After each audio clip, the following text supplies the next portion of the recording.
বিসমিল্লাহির রহমানির রহিম। 18 জানুয়ারি 2025 বাংলাদেশ এবং বাংলাদেশের বাইরে যারা আমার ভিডিও দেখেন সবার প্রতি শ্রদ্ধা এবং ভালোবাসা। শিরোনামটা দেখলেন।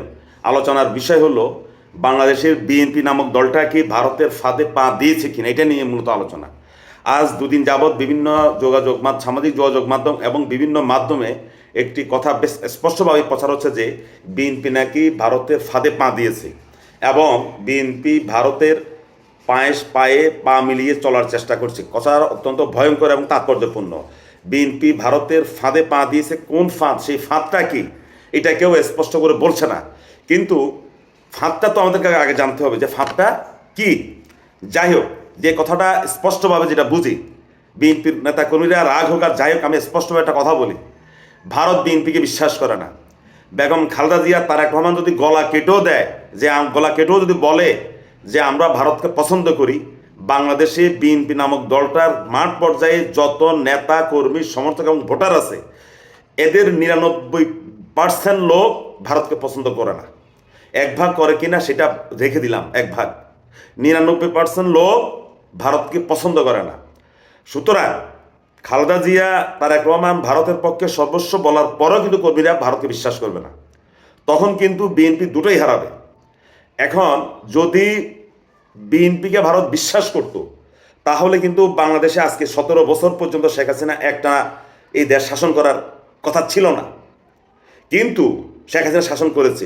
সবাই জানে যে শেখ হাসিনা ভারতের শক্তিতে শক্তিবান হয়ে তিনি দেশ শাসন করেছেন। যতই আওয়ামী লীগ বলুক তারা জনগণের ম্যান্ডেট, এগুলো বোগাস ভাই, এগুলো ফালতু কথা, কথার কথা। জনগণের ম্যান্ডেট যা আমরা দেখেছি গত 3টি নির্বাচনে জনগণের ম্যান্ডেট কি কাজে লেগেছে, কারা জনগণ, কে কোন কোন জনগণ ভোট কেন্দ্রে গিয়েছে। আচ্ছা, মূল কথায় আলি, অন্য কথায় না গিয়ে, তাহলে এই যে কথাটা উঠল বিএনপি ভারতের ফাঁদে পা দিয়েছে, এটা কিন্তু অত্যন্ত সংবেদনশীল কথা, স্পর্শকাতর কথা। কারণ আমাদেরকে মনে রাখতে হবে যে বিএনপি নামক দলটার জন্ম হয়েছে ভারত বিরোধিতার মাধ্যমে। এই কথা বিএনপি নেতারা তো বুঝে। পরবর্তীকালে হয়তো ভারত যেহেতু প্রতিবেশীর সাথে যে পরিমাণ সম্পর্ক না রাখলে নয়, বিএনপি তার শাসন আমলে সেই পরিমাণ সম্পর্ক রেখেছে। কিন্তু বিএনপির জন্ম হয়েছে ভারত বিরোধিতার মাধ্যমে। বাংলাদেশে বর্তমানে এমন কোনো পরিস্থিতির সৃষ্টি হয় নাই যে বিএনপি ভারতের সাথে দহরম মহরম করবে।